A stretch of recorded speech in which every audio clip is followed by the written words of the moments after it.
Muy buenas noches, muy buenos días a los estudiantes de SEM 2. El día de hoy vamos a ver uno de los últimos temas del semestre, que es la desigualdad estructural y migración y derechos humanos. Bueno, vamos a empezar con el primer tema, la desigualdad estructural. Para ello voy a compartirles frases de las poquitas que yo conozco y que ocupo mucho y que bueno, creo que pueden servir para explicar bien el tema. La primera de ellas, origen es destino. Es una frase muy común que habla de que pues es muy difícil la movilidad social en determinadas sociedades y determinados tiempos. Como bien lo vimos, sobre todo en ese 1, México vivió una bonanza económica en el periodo de los 40 hasta 1970, pero del 82 para acá pues ha sido muy difícil la economía de México y hay una desigualdad estructural. Por lo tanto, los pobres, nacer en una cuna humilde, implica tener muy pocas posibilidades de ascenso social. Cerca de 4% de las personas que nacen pobres pueden subir a clase media. Es decir, origen es destino, si naces pobre, pobre te quedarás. Aunque está el discurso, claro que sí, de la ideología dominante, hegemónica, de que el cambio está en uno mismo. Pero, como bien vemos, y yo no niego eso, muchachos, claro que el cambio puede estar en uno mismo, pero hay que ser críticos a este posicionamiento. La mitad está en uno mismo y la otra mitad está en el entorno y las circunstancias que te rodean. Para esto les voy a compartir una segunda frase. Se llama Yo soy yo y mi circunstancia. También es de José Ortega y Gasset. Yo soy yo y mi circunstancia. Y salvarla a ella es salvarme a mí. En este sentido, sí, el cambio está bien. Si yo aprendo inglés, si yo soy más disciplinado, si yo me formo, me capacito, eso está muy bien. Tendré más posibilidades de éxito si termino un bachillerato, una carrera. Pero también está muy bien luchar por mejorar nuestras circunstancias de vida, por tener más acceso a la educación. Porque en México 1 de cada 11 entra a la Universidad Nacional Autónoma de México. Tal vez ustedes vayan a ser ese 1 de 11 que entre. Pero que ustedes tengan éxito no quita que el sistema es muy excluyente y que 10 personas se van a quedar fuera. Eso es desigualdad estructural. Lo que tenemos que hacer es democratizar la educación para que no sea un privilegio, para que todos podamos tener acceso a una educación superior y media superior de calidad, ¿vale? E incluso hay una brecha, una desigualdad educativa, ¿no?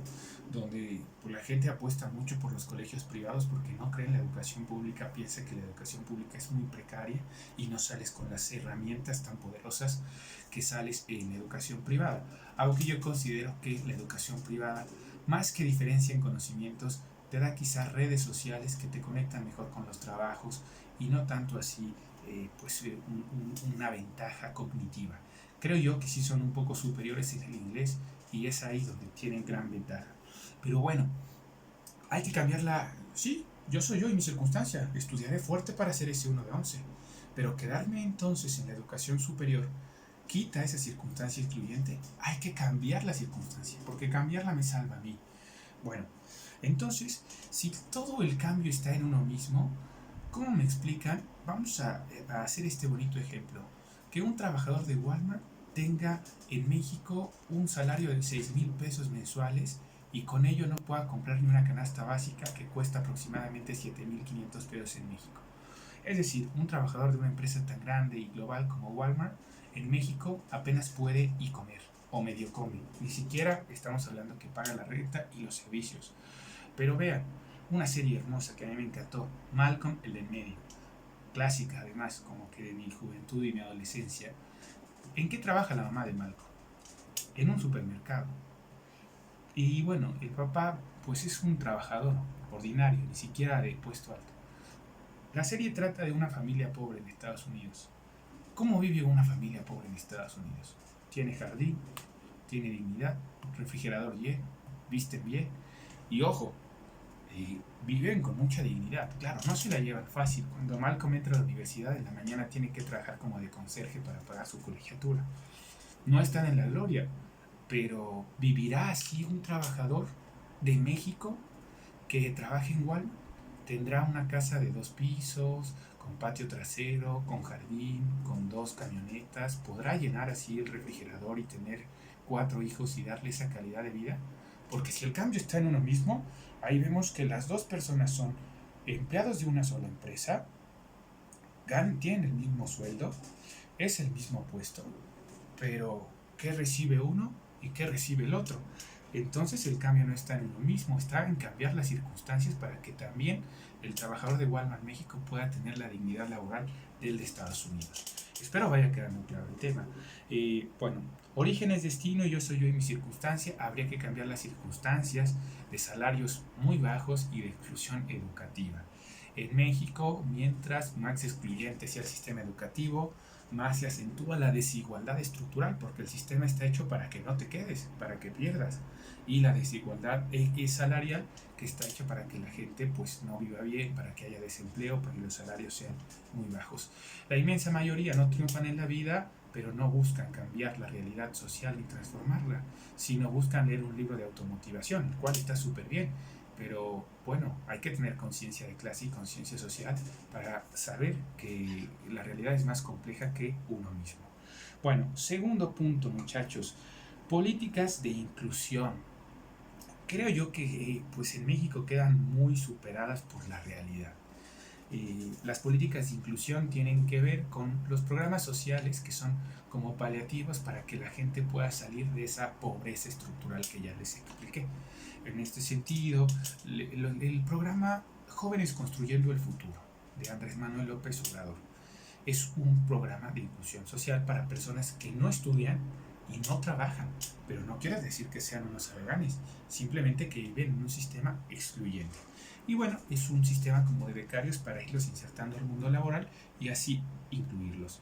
Quizá el asunto de las madres solteras, los discapacitados, los adultos mayores que tienen sus becas, todos estos son programas de inclusión social y varios sexenios han tenido estos programas sociales y su política social.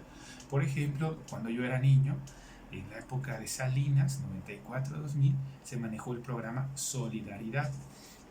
Y quisiera que ustedes investiguen cuál fue la política social de Ernesto Zedillo, año 94-2000, y Vicente Fox, 2000-2006, y Calderón, 2006-2012. Vamos como primera actividad didáctica de esta semana a investigar la política social de los últimos 3 presidentes. Y bueno, ya más o menos tenemos claro cuál fue la política social de Andrés Manuel López Obrador, que se basa en un asistencialismo y no en un estado de bienestar, como lo vimos en el semestre. La gente no quiere becas, quiere un salario digno. Eso sí borra la desigualdad o contribuye a borrar la desigualdad estructural, y la gente quiere estudiar, no una beca. Eso es lo que sí haría una sociedad menos desigual.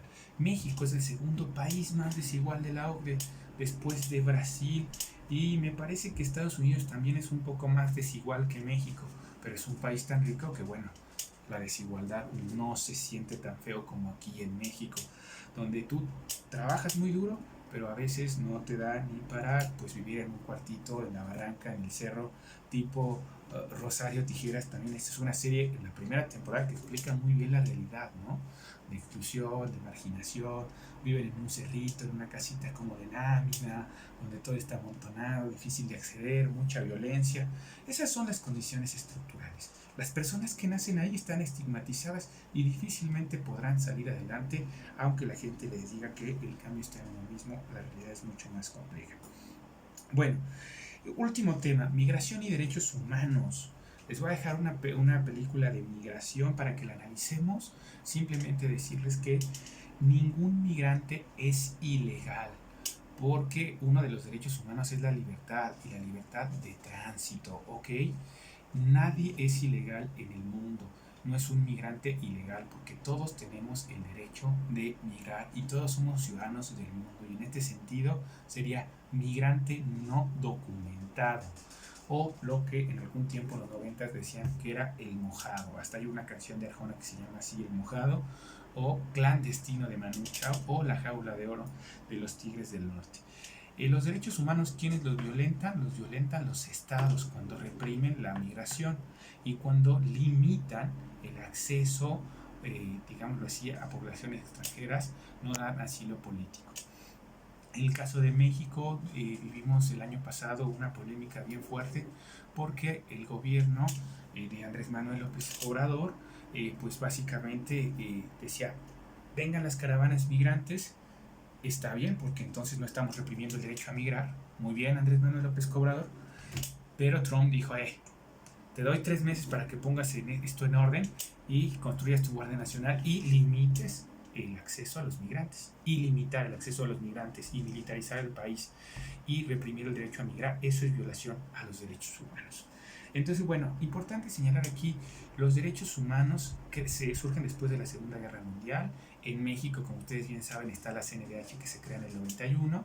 En el 2011 hay una reforma a los derechos humanos que incluye a los derechos humanos en la Constitución. Antes no estaban, se llamaban garantías individuales.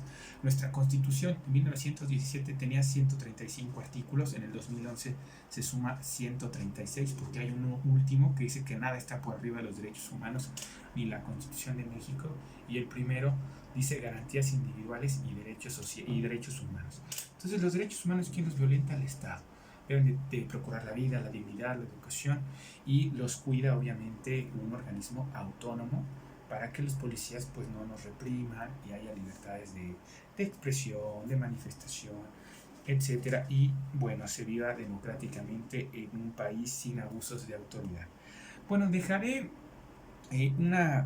también una película para que hagamos el análisis, eso es uno, y dos, y también quisiera que investigaran un asunto donde el Estado violenta los derechos humanos en la historia de México. Y les agradezco, ha sido un placer para mí ser su profesor en este semestre tan difícil, marcado por un suceso tan desafiante como fue la contingencia sanitaria. Espero que hayan aprendido a la distancia y les mando un cordial saludo. Un gusto conocerlo y sigan estudiando, conocerlos y sigan estudiando muy duro. Gracias.